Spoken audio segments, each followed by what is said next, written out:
छोटी छोटी बातें, पति पत्नी की कहानी। फ़ोन की घंटी बजी और शिवानी ने फ़ोन उठाया।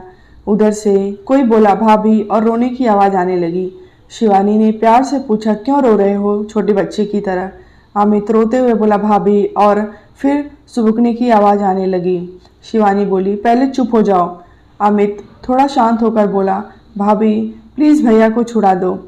मुझसे ऐसी बात मत करो, मैं फ़ोन रखती हूँ। शिवानी यह कहते हुए फ़ोन रखने लगी। तभी उधर से आवाज़ आई, भाभी प्लीज़ फ़ोन मत रखना। भाभी भैया की गलती नहीं है। क्या कह रहे हो तुम? तुम्हें पता भी है मुझे तुमसे इस विषय में कोई बात नहीं करनी। कुछ और बात है तो बताओ। भाभी मैं जानता हूँ, अमित रूंधे हुए स्वर में बोला। शिवानी न चाहते हुए भी थोड़े गुस्से से बोली, क्या जानते हो? यह कि भैया ने आपको मारा, और क्यों मारा ये भी जानता हूँ। अमित थोड़ा धीरे से बोला। शिवानी को अब गुस्सा आने लगा था। वो थोड़ी तेज आवाज़ में बोली, ये सब कहने को तुम्हें किसने कहा? भाभी किसी ने नहीं। मम्मी पापा तो किसी वकील से मिलने गए हैं और उन्होंने तो आपसे बात करने के लिए मना किया है। अमित ने जवाब दिया। तो फिर क्यों बात कर रहे हो? तुम इन सब बातों में मत पड़ो, शिवानी गुस्से से बोली। कैसे न पढ़ूँ? वो मेरे भाई, बड़े भाई हैं, सब कुछ हैं। मैं उनके बिना कैसे जीऊँगा? गलती मैंने की है और सज़ा भैया भुगत रहे हैं। अमित कहकर चुप हो गया। तुमने कोई गलती नहीं की है। तुम्हारे भैया ने मुझे मारा है, एक बार भी नहीं, 2 बार। पहले थप्पड़ मारा और फिर अगले दिन गला दबाने की कोशिश की। शिवानी झुंझुलाहट में सब बोल गई। अमित भी चीख कर बोला, माँ ने कहा था कि उसे सच जान। उसने अमित की स्कूल की यूनिफॉर्म की टाई और बेल्ट क्यों छुपाई थी? वो भैया को बार बार फ़ोन करके परेशान किए जा रही थी। भैया ने बताया कि आपने ऐसा कुछ नहीं किया। उन्होंने कहा आप झूठ बोल रही हैं, आप चाहती हैं ही नहीं कि मैं पढ़ूं। बस भैया को गुस्सा आ गया। मैंने सोचा भैया जब शांत हो जाएंगे तो सच बता दूंगा। तुम कहाँ क्या कह रहे हो? तुम्हें पता भी है? शिवानी हैरान होकर बोली।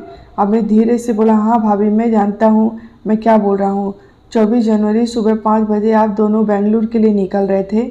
मुझे लगा था कि उस दिन मैं स्कूल की छुट्टी कर लूँगा, पर मम्मी पापा बोले नहीं, कोई छुट्टी नहीं, स्कूल जाओ। स्कूल में मेरा टेस्ट था और मैंने याद नहीं किया था।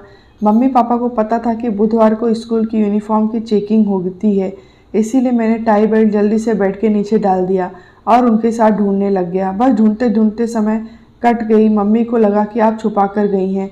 उन्होंने तभी भैया को फ़ोन कर गुस्से में आपके लिए बहुत कुछ कहा और सब कह दिया कि आप चाहती ही नहीं कि मैं पढ़ूं। मुझे यह नहीं पता था कि इतनी बड़ी बात हो जाएगी। सॉरी भाभी। शिवानी ने दर्द भरी आवाज़ में कहा, तुमने यह बात अपने भैया से क्यों नहीं बताई? मैंने भैया को फ़ोन किया था, पर भैया ने कहा कि मैं बाद में बात करूँगा। मैं डर भी गया था। भाभी प्लीज़ मेरे भैया को जेल से निकाल दो, उनकी ज़िंदगी ख़राब हो जाएगी। उन्होंने बहुत मेहनत की है, तब जाकर इतनी अच्छी नौकरी मिली है। भाभी प्लीज़ मेरी खातिर, ये कहकर अमित ज़ोर ज़ोर से रोने लगा। शिवानी बोली, चुप हो जाओ, मैं तुम्हारे भैया को जेल से निकाल दूँगी, पर तुम प्रॉमिस करो तुम हमारी इन बातों के बारे में कभी किसी से नहीं बताओगी, अपने भैया तक को भी नहीं। आज के बाद मुझसे बात भी नहीं करोगी। शिवानी ने फ़ोन रख दिया। फ़ोन रखकर वो फुट फुट कर रोने लगी। थोड़ी देर बाद चुप हो गई और कंप्लेंट वापस कैसे लेनी है सोचने लगी, क्योंकि पापा ने ही वही से थाने फ़ोन किया था और पुलिस रात को आकर पकड़ कर ले गई थी। तभी दरवाजे पर बेल बजती है। वह दरवाजे के पीपहोल से देखकर दरवाज़ा खोलती है और दरवाज़ा खोलते ही अपने पापा के गले लगकर खूब रोती है। उसके पापा की भी आंखें नम हो जाती हैं। फिर उसके पापा उसे चुप कराते हैं और उसे कहते हैं, तैयार हो जाओ, थाने जाना है, FIR लिखवानी है। रात को फिर उन्होंने प्रोटेक्शन के लिए पुलिस उसे ले गई थी। शिवानी पहले अपने पापा की पानी देती है और फिर चाय बनाकर लाती है। पापा कहते हैं, चाय क्यों बनाई? शिवानी कहती है, पापा पहले मुझे आपसे कुछ बातें करनी हैं, और फिर वह बैठकर सब बातें बताती हैं। बातें सुनकर पापा एक गहरी लंबी सांस लेते हुए कहते हैं, अब तू क्या करना चाहती है? दुखी मन से पूछते हैं। पापा मुझे कुछ नहीं करना, बस आप उस इंसान को जेल से निकलवा दो और अब मैं अपनी ज़िंदगी खुद ही जीऊँगी। अभी आपके साथ आपके घर जाऊँगी और नौकरी करूँगी, बस अभी और कुछ नहीं। उसके पापा उसके सर पर हाथ रखकर एक लंबी सांस लेते हैं और कहते हैं, बेटा तो तेरा घर है, वो तेरा घर है और सदा ही तेरा ही रहेगा। भावुक हो उठे, फिर अपने को संभालते हुए कहते हैं, तू चाहे जो कर, बस खुश रहने की कोशिश कर। और खुद के आंसू संभाल नहीं पा रहे थे। ऐसा ही होता है बाप का प्यार। आए थे तो रोब से भरे हुए, ये सोचकर कि उसे सजा दिलवाकर ही चैन की सांस लेंगे, पर बेटी के आंसू और बातों ने शांत कर दिया।